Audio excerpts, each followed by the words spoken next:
Hello everyone, আসসালামু আলাইকুম।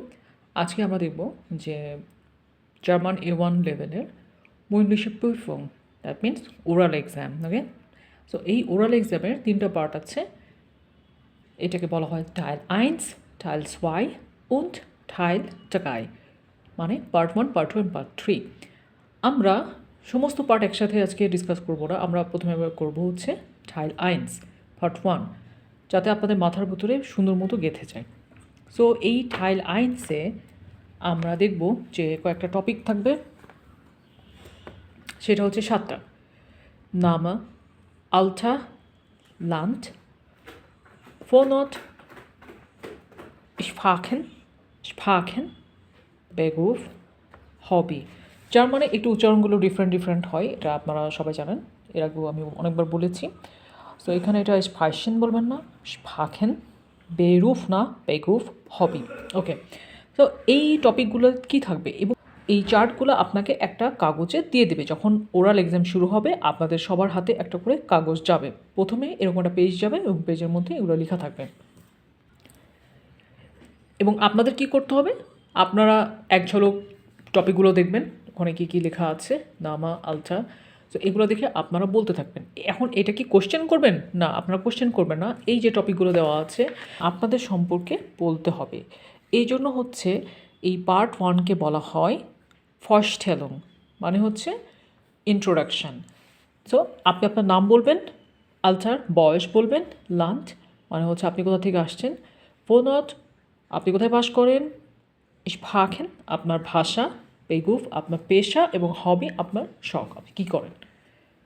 So এখানে আমি এক্সাম্পল দিয়ে দিয়েছি। নামে হাইজে, Rafiq, Fatema, Shreya, whatever your name, আপনাকে এটা বলতে হবে। অর মাইন নামে ইস্ট, এভাবে বলতে পারেন। সো হাইজে হচ্ছে বেটার। আলটা যেমন বিন 37 Jahre alt। সো আপনারা আপনাদের বয়সটা বলবেন, যে আপনার ম্যাক্সিমাম তো সবাই হচ্ছে ডিপেন্ড করে, যেমন রেঞ্জ স্টুডেন্ট হলে আপনার অবশ্যই 18 to 20 এরকম রেঞ্জ থাকবে।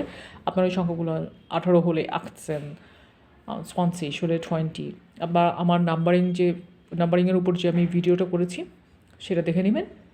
নিউমেরালসের উপর আমার ভিডিও আছে, সেখানে দেখে নেবেন। লান্ড হচ্ছে ইস komme aus বাংলাদেশ। ওকে, যেমন হচ্ছে আমি বাংলাদেশ থেকে, আই এম ফ্রম বাংলাদেশ। এবং ইস মনে ইন্ডিয়ান, অথবা আপনারা যে যে শহরে বাস করছেন সেই শহরের নাম দিবেন। দেশে থাকলে দেশের নামও দিতে পারবেন। ইন্ডিয়ান মানে হচ্ছে ইন্ডিয়া। আর যদি আপনারা যে কোনো শহর, আপনার যদি ধরেন যে ইন্ডিয়াতে থাকেন, কলকাতা, চেন্নাই, ব্যাঙ্গালোর, হোয়াটএভার আপনারা দিবেন। এবং যদি অন্য জায়গায় থাকেন, যেমন ইউএসএতে থাকেন অথবা ক্যানাডাতে থাকেন, যেখানে থাকেন সেখানে আপনাদের সিটির নামটা দিতে পারেন। এটা ফোনটের আন্ডারে আসবে। কিন্তু আপনি যদি আপনার অরিজিন যেখানে সেটা যদি বাংলাদেশ হয় তাহলে বাংলাদেশ, ইন্ডিয়ান হলে ইন্ডিয়া, হলে ইন্ডিয়ান। স্পাখেন হচ্ছে ভাষা। আপনি কি বলবেন? আপনি এভাবে বলতে পারেন যে মাইনে মোঠা স্পাখে ইস্ট বাংলা, আমার মাতৃভাষা হচ্ছে বাংলা। আবার ich spreche auch English und ein bisschen Deutsch। আবার আমি ইংলিশেও কথা বলি এবং কিছুটা জার্মান বলি, এভাবে বলতে পারেন। বেগফ হচ্ছে আপনার পেশা। ich bin স্টুডেন্ট, যদি মেল হন, ছেলে হন, তাহলে আপনি বলবেন ich bin স্টুডেন্ট, আমি স্টুডেন্ট। অথবা ফিমেল হলে স্টুডেন্টিন। এবং যদি আপনি শিক্ষিকা হন বা শিক্ষক হন, শিক্ষিকা হলে লেগাগিন এবং শিক্ষক হলে লেগা। হবি মানে হবিস দেন, মানে আমার হবি হচ্ছে লিজেন উন খকেন, মানে পড়াশোনা, বই পড়া এবং হচ্ছে রান্না করা। এবং আপনারা যদি বেকিং করতে পছন্দ করেন, উন পাখেন, whatever it is, whatever you like to do as hobby, you can put that up. So এই হলো হচ্ছে হবি। এই টোটাল যে টপিকগুলো আছে এইগুলো আপনারা আপনাদের মতো করে সাজিয়ে নেবেন। কিন্তু এইটাই থাকবে, আপনারা যে এক্সাম হলে একটা পেজ পাবেন এবং শিট দেওয়া হবে সবাইকে, এবং ওটার মধ্যে এইগুলোই থাকবে। একদম নির্ভয়ে ফটাফট বলতে শুরু করে দেবেন। এটা হচ্ছে টাইল 1।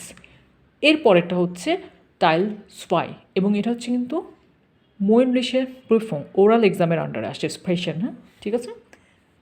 সো আশা করি সবাই ভালো থাকবেন। এবং এই 7টা টপিকের উপর খুবই সোজা, আপনি কিন্তু অলরেডি পার্ট 1টা কভার করে ফেললেন এবং এইটা খুব সহজে আপনি মেমোরাইজ করবেন, প্র্যাকটিস করবেন, দেখবেন যে আপনার হয়ে গেছে। এভাবে আস্তে আস্তে কিন্তু খুব কঠিন না যে জার্মান প্রিপারেশান নেওয়া, সহজেই হয়ে যায়। আপনি যদি একটু ট্যাক্টফুলি, স্ট্র্যাটেজিক্যালি আপনি যদি কভার করতে থাকবেন সমস্ত, আপনার হয়ে যাবে, এত ভয়েরও কিছু নয়। এবং একটা জিনিস জানবেন যে এর বাইরে কিছু হবে না, টাইল আইনসে এইগুলোই থাকবে এবং আপনাকে প্রথমে এটা দিয়ে শুরু করতে হবে, ফার্স্ট লুম যেটা থাকে।